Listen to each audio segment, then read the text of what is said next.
Gregory of Nazianzus, also known as Gregory the Theologian or Gregory Nazianzen, was a 4th-century archbishop of Constantinople. He is widely considered the most accomplished rhetorical stylist of the patristic age. As a classically trained orator and philosopher, he infused Hellenism into the early church, establishing the paradigm of Byzantine theologians and church officials. Gregory made a significant impact on the shape of Trinitarian theology among both Greek and Latin-speaking theologians, and he is remembered as the Trinitarian theologian. Much of his theological work continues to influence modern theologians, especially in regard to the relationship among the three persons of the Trinity. Along with the brothers Basil the Great and Gregory of Nyssa, he is known as one of the Cappadocian Fathers. Gregory is a saint in both Eastern and Western Christianity. In the Roman Catholic Church he is numbered among the doctors of the Church. In Eastern Orthodoxy and the Eastern Catholic Churches he is revered as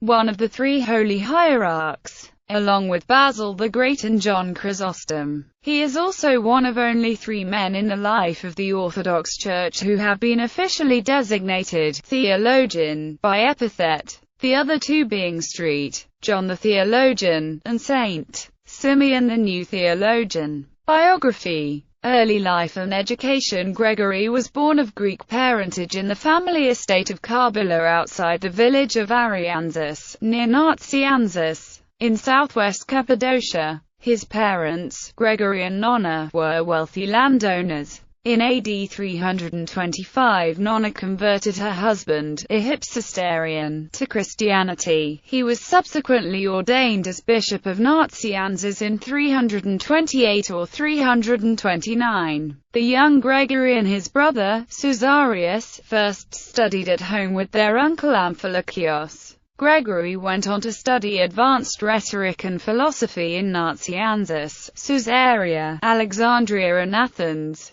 On the way to Athens his ship encountered a violent storm, and the terrified Gregory prayed to Christ that if he would deliver him, he would dedicate his life to his service. While at Athens, he developed a close friendship with his fellow student Basil of Caesarea and also made the acquaintance of Flavius Claudius Julianus, who would later become the emperor known as Julian the Apostate. In Athens, Gregory studied under the famous rhetoricians Himerius and Proerasius. Upon finishing his education, he taught rhetoric in Athens for a short time. Priesthood. In 361, Gregory returned to Nazianzus and was ordained a presbyter by his father, who wanted him to assist with caring for local Christians. The younger Gregory, who had been considering a monastic existence, resented his father's decision to force him to choose between priestly services and a solitary existence, calling it an act of tyranny. Leaving home after a few days, he met his friend Basil at Anassoi, where the two lived as ascetics. However, Basil urged him to return home to assist his father, which he did for the next year. Arriving at Nazianzus, Gregory found the local Christian community split by theological differences and his father accused of heresy by local monks. Gregory helped to heal the division through a combination of personal diplomacy and oratory. By this time Emperor Julian had publicly declared himself in opposition to Christianity. In response to the emperor's rejection of the Christian faith, Gregory composed his invectives against Julian between 362 and 363. Invectives asserts that Christianity will overcome imperfect rulers such as Julian through love and patience. This process is described by Gregory as the public manifestation of the process of deification, which leads to a spiritual elevation and mystical union with God. Julian resolved, in late 362, to vigorously prosecute Gregory and his other Christian critics. However, the emperor perished the following year during a campaign against the Persians. With the death of the emperor, Gregory and the Eastern churches were no longer under the threat of persecution, as the new emperor Jovian was an avowed Christian and supporter of the church. Gregory spent the next few years combating Arianism, which threatened to divide the region of Cappadocia. In this tense environment, Gregory interceded on behalf of his friend Basil with Bishop Eusebius of Caesarea. The two friends then entered a period of close fraternal cooperation as they participated in a great rhetorical contest of the Caesarean Church, precipitated by the arrival of accomplished Arian theologians and rhetors. In the subsequent public debates, presided over by agents of the Emperor Valens, Gregory and Basil emerged triumphant. This success confirmed for both Gregory and Basil that their futures lay in administration of the Church. Basil, who had long displayed inclinations to the episcopacy, was elected bishop of the See of Caesarea in Cappadocia in 370. Episcopate in Sassima and Nazianzus. Gregory was ordained bishop of Sassima in 372 by Basil. Basil created this see in order to strengthen his position in his dispute with Anthimus, bishop of Tyana. The ambitions of Gregory's father to have his son rise in the church hierarchy and the insistence of his friend Basil convinced Gregory to accept this position despite his reservations. Gregory would later refer to his episcopal ordination as forced upon him by his strong-willed father and Basil. Describing his new bishopric, Gregory lamented how it was nothing more than an utterly dreadful, poky little hole, a paltry horse stop on the main road, devoid of water, vegetation, or the company of gentlemen. This was my church of Sassima. He made little effort to administer his new diocese, complaining to Basil that he preferred instead to pursue a contemplative life. By late 372, Gregory returned to Nazianzus to assist his dying father with the administration of his diocese. This strained his relationship with Basil, who insisted that Gregory resume his post at Sassima. Gregory retorted that he had no intention to continue to play the role of pawn to advance Basil's interests. He instead focused his attention on his new duties as coadjutor of Nazianzus. It was here that Gregory preached the first of his great episcopal orations. Following the deaths of his mother and father in 374, Gregory continued to administer the diocese of Nazianzus but refused to be named bishop. Donating most of his inheritance to the needy, he lived an austere existence. At the end of 375, he withdrew to a monastery at Seleucia, living there for 3 years. Near the end of this period his friend Basil died. Although Gregory's health did not permit him to attend the funeral, he wrote a heartfelt letter of condolence to Basil's brother, Gregory of Nyssa, and composed 12 memorial poems dedicated to the memory of his departed friend. Gregory at Constantinople. Emperor Valens died in 378. The accession of Theodosius I, a steadfast supporter of Nicene orthodoxy, was good news to those who wished to purge Constantinople of Arian and Apollinarian domination. The exiled Nicene party gradually returned to the city. From his deathbed, Basil reminded them of Gregory's capabilities and likely recommended his friend to champion the Trinitarian cause in Constantinople. In 379, the Antioch Synod and its Archbishop, Meletios, asked Gregory to go to Constantinople to lead a theological campaign to win over that city to Nicene orthodoxy. After much hesitation, Gregory agreed. His cousin Theodosia offered him a villa for his residence. Gregory immediately transformed much of it into a church, naming it Anastasia, a scene for the resurrection of the faith. From this little chapel he delivered 5 powerful discourses on Nicene doctrine, explaining the nature of the Trinity and the unity of the Godhead. Refuting the eunomian denial of the Holy Spirit's divinity, Gregory offered this argument. Look at these facts. Christ is born, the Holy Spirit is his forerunner. Christ is baptized, the Spirit bears witness to this. Christ works miracles, the Spirit accompanies them. Christ ascends, the Spirit takes his place. What great things are there in the idea of God which are not in his power? What titles appertaining to God do not apply also to him, except for unbegotten and begotten? I tremble when I think of such an abundance of titles, and how many names they blaspheme, those who revolt against the Spirit. Gregory's homilies were well received and attracted ever-growing crowds to Anastasia. Fearing his popularity, his opponents decided to strike. On the vigil of Easter in 379, an Arian mob burst into his church during worship services, wounding Gregory and killing another bishop. Escaping the mob, Gregory next found himself betrayed by his erstwhile friend, the philosopher Maximus the Cynic. Maximus, who was in secret alliance with Peter, Bishop of Alexandria, attempted to seize Gregory's position and have himself ordained Bishop of Constantinople. Shocked, Gregory decided to resign his office, but the faction faithful to him induced him to stay and ejected Maximus. However, the episode left him embarrassed and exposed him to criticism as a provincial simpleton unable to cope with intrigues of the imperial city.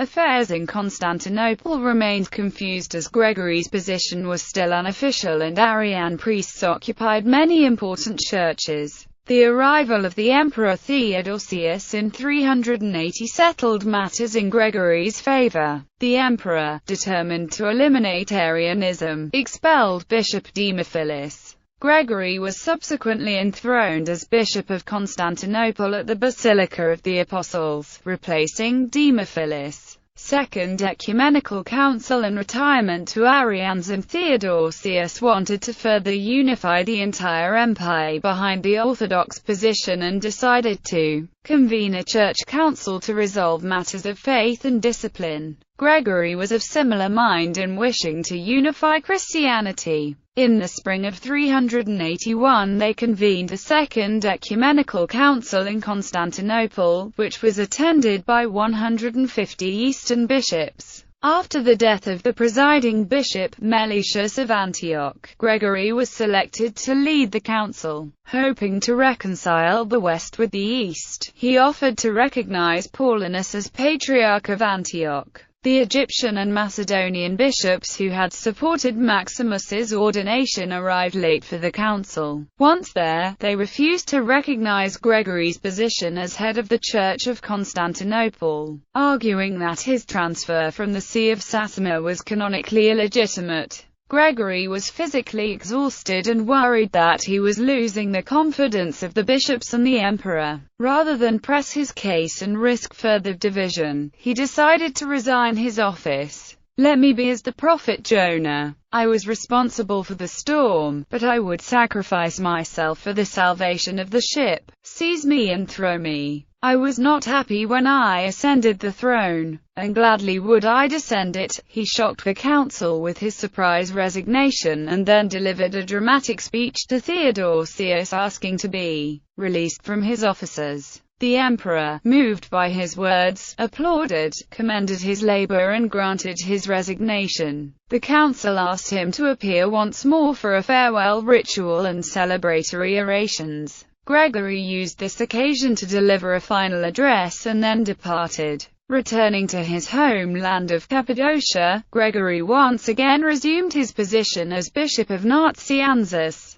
He spent the next year combating the local Apollinarian heretics and struggling with periodic illness. He also began composing De Vita Sua, his autobiographical poem. By the end of 383 he found his health too feeble to cope with episcopal duties. Gregory established Eulalius as Bishop of Nazianzus and then withdrew into the solitude of Arianism. After enjoying 6 peaceful years in retirement at his family estate, he died on January 25 in 390. Throughout his life Gregory faced stark choices. Should he pursue studies as a rhetor or philosopher? Would a monastic life be more appropriate than public ministry? Was it better to blaze his own path or follow the course mapped for him by his father in Basil? Gregory's writings illuminate the conflicts which both tormented and motivated him. Biographers suggest that it was this dialectic which defined him, forged his character and inspired his search for meaning and truth. Legacy.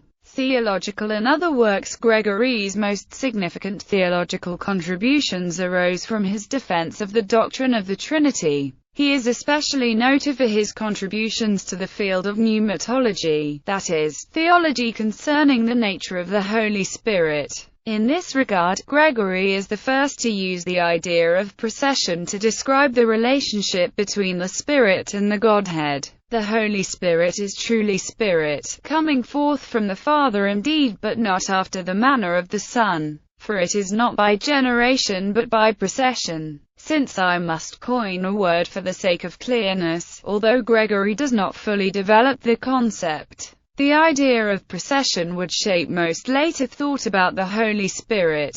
He emphasized that Jesus did not cease to be God when he became a man, nor did he lose any of his divine attributes when he took on human nature. Furthermore, Gregory asserted that Christ was fully human, including a full human soul. He also proclaimed the eternality of the Holy Spirit, saying that the Holy Spirit's actions were somewhat hidden in the Old Testament but much clearer since the ascension of Jesus into heaven and the descent of the Holy Spirit at the Feast of Pentecost. In contrast to the Neo-Arian belief that the Son is anomaios, or unlike the Father, and with the semi-Arian assertion that the Son is homoousios, or like the Father, Gregory and his fellow Cappadocians maintained the Nicene doctrine of homoousia, or consubstantiality of the Son with the Father. The Cappadocian Fathers asserted that God's nature is unknowable to man, helped to develop the framework of hypostasis,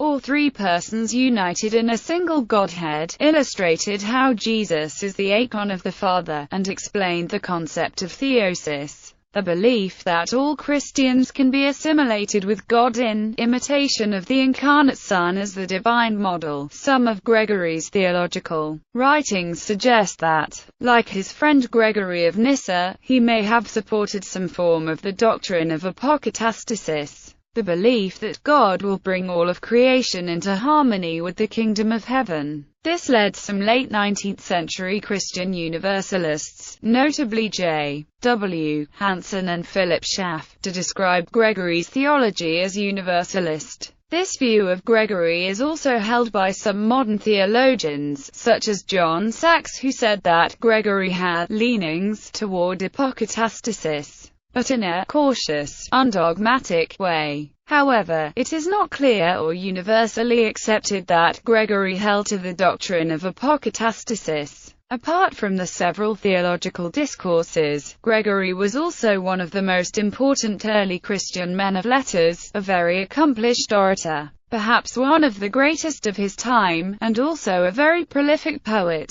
writing several poems with theological and moral matter and some with biographical content. Influence. Gregory's great-nephew Nicobelos served as his literary executor, preserving and editing many of his writings. A cousin, Eulalios, published several of Gregory's more noteworthy works in 391. By 400, Rufinus began translating his orations into Latin. As Gregory's works circulated throughout the empire, they influenced theological thought. His orations were cited as authoritative by the First Council of Ephesus in 431. By 451 he was designated Theologus, or theologian, by the Council of Chalcedon, a title held by no others save John the Apostle and Simeon the New Theologian. He is widely quoted by Eastern Orthodox theologians and highly regarded as a defender of the Christian faith. His contributions to Trinitarian theology are also influential and often cited in the Western churches.